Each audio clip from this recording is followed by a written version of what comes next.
जय जिनेंद्र सादरमी भाइयों, आज हम पधारे हैं बिजौलिया और बिजौलिया में हम आज मुलाकात करेंगे, साक्षात्कार करेंगे पंडित श्री देवेंद्र जी से, जिन्होंने गुरुदेव श्री के प्रवचनों को सुना ही नहीं, कंठस्थ भी किया है और आज तक जितने भी गुजराती प्रवचनों का हिंदी अनुवाद हुआ है वो हमारे आदरणीय पंडित जी साहब द्वारा ही हुआ है।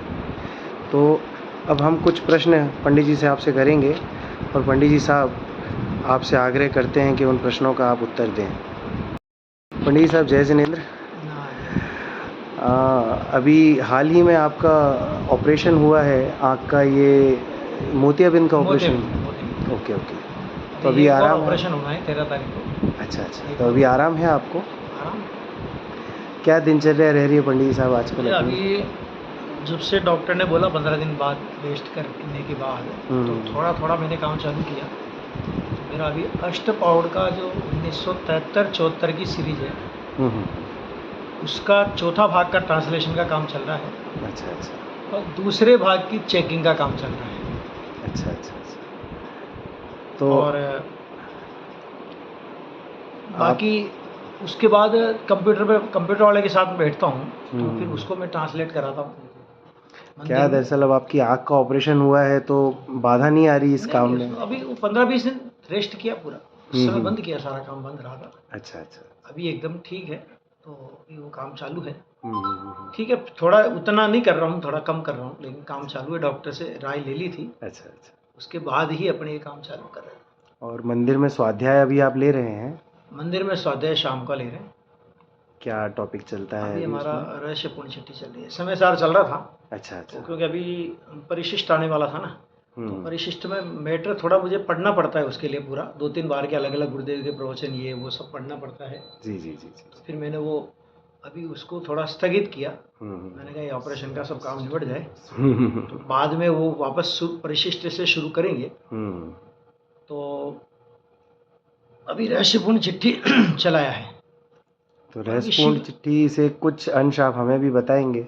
हाँ, अभी तो क्या शुरुआत हुई है। शुरुआत में क्या है वो अनुभव की पद्धति उन्होंने बताई, सविकल्प से निर्विकल्प होने की। कैसे, एक तो पहली बात तो साधर्मियों के प्रति कैसा वात्सल्य होता है। कोई लौकिक बात पंडित टोडरमल जी ने उसमें नहीं पूछी। सीधा हमको यहाँ यथासंभव आनंद है। अब यथासंभव आनंद का मतलब ज्ञानियों का यथासंभव माने हमारी भूमिका के प्रमाण में जितनी शुद्धि हमको प्रकट है उतना हमको आनंद है। और साधर्मियों से भी उनने यही कहा कि भाई आपको भी सहजानंद घन की अनुभूति से आनंद चाहिए, मैंने आप भी उसका पुरुषार्थ करो। अभी हमारा प्रकरण निर्विकल्प अनुभव का प्रकरण चल रहा है। सविकल्प से निर्विकल्प अनुभव तक कैसे पहुंचा जाए, तो वो प्रकरण चल रहा है।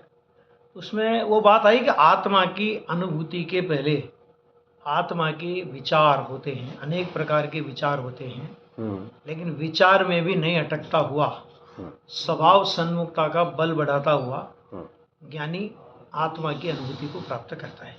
तो आज हमारा प्रकरण 5 इंद्रियां और मन के माध्यम से प्रवर्तने वाला जो ज्ञान है वही ज्ञान इंद्रियों की ओर मन का लक्ष्य छोड़कर स्वभाव का लक्ष्य करता है।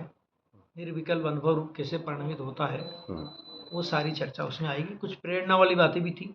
तो पंडित साहब, जैसे बोला जाता है कि बुद्धिपूर्वक आत्मचिंतन करते करते अबुद्धिपूर्वक आत्मचिंतन में जाता है जीव, तो ये वो बात यहीं से निकलती है। क्या है कि बुद्धिपूर्वक का मतलब है कि देखो, आत्मा के जैसे कोई भी काम अपन करते हैं, कोई भी काम करने का लक्ष्य अपन बनाते हैं, तो उसके संदर्भ में हमारे विचार चलेंगे, लेकिन हमारा लक्ष्य विचार नहीं होंगे, हमारा लक्ष्य काम होगा। तो उस कार्य के लक्ष्य से विचारों की धारा शिथिल हो जाएगी और निर्विकल्प अनुभव तक पहुंच जाएगा। ये बुद्धिपूर्वक भी कह सकते हैं इसे। बाकी मैं मुख्य रूप से तो वही है, अनेक प्रकार के विचार आएंगे, लेकिन आएंगे कौन से? कल हमने उसका लिया था बहन श्री के वचनामृत के आधार पे कि कोई अंतिम विकल्प का कोई मतलब ऐसा नियम है कि अनुभूति वाले जीव को अंतिम विकल्प कौन सा आएगा। उन्होंने कहा जी ऐसा कोई नियम नहीं है, लेकिन इतना जरूर है शुद्धात्मा की सन्मुखता वाला ही विकल्प होगा, अन्य विकल्प नहीं होगा। गुरुदेव श्री के क्या विचार थे रहस्यपूर्ण चिट्ठी को लेकर? गुरुदेव श्री ने प्रवचन किए, अध्यात्म संदेश नाम से प्रवचन छपे। गुरुदेव ने तो बहुत महिमा की है इस चिट्ठी की, तो इतनी महिमा की। अभी मैं कल ही समय सार नाटक का एक प्रवचन चेक कर रहा था, हम्म, तो उसमें उन्होंने इतना बोला कि देखो हमको उस समय रहस्यपूर्ण चिट्ठी पढ़ने को चाहिए थी, तो 1 रुपया हम दे रहे थे, 1 रुपया, 1 रुपये में भी एक चिट्ठी हमको नहीं मिली। अरे और आज कितनी सुलभता से ये चिट्ठी अपने को मिल गई कि अपन ने मोक्ष महाप्रकाशक में इसको प्रकाशित किया और लोग इसको पढ़ रहे हैं, सुन रहे हैं। ये सारी बातें उन्होंने बोली, मतलब बहुत पंडित टोडरमल जी की तो हर 2-4 प्रवचनों में से किसी न किसी प्रवचन में गुरुदेव महिमा करते ही हैं। इतने सारे बोलों का उन्होंने स्पष्टीकरण किया, ऐसा वैसा, ये सारी बातें उनके उसमें आती है। बाकी स्वास्थ्य की अनुकूलता से या प्रतिकूलता से स्वाध्याय में कोई विघ्न तो नहीं आ रहा है नहीं, अभी? इसलिए नहीं आया कि जब मेरा, देखो, जिस दिन मेरा ऑपरेशन होके मैं घर आया था, दूसरे दिन से ही मैंने टैबलेट में, क्योंकि आंखों के सामने टैबलेट रखना भी नहीं, तो मैं टैबलेट चलवा करके गुरुदेव श्री की 320 नंबर की गाथा का पूरी सीरीज मैंने उस दौरान सुनी। और समय सार की 13वीं बार के प्रवचन मैंने नहीं सुने थे, करीब 13वीं बार के 20 प्रवचन उस दौरान मैंने सुने, मतलब 41 प्रवचन लगभग। और उधर युगल जी साहब की 6ठी गाथा, युगल जी साहब की 320 गाथा। अपना तो माना ठीक है, उस समय लिखने पढ़ने का कुछ नहीं हुआ, लेकिन सुनने का पूरा प्रोग्राम अपना चला।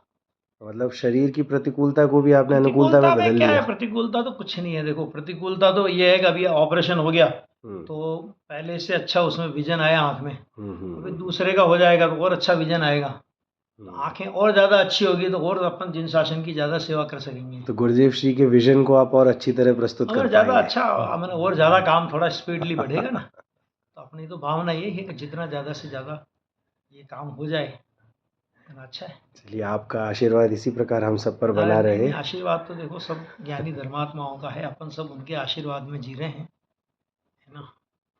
तो ऐसी ही बात है। जय जिनेन्द्र पंडित जी। हो जाए।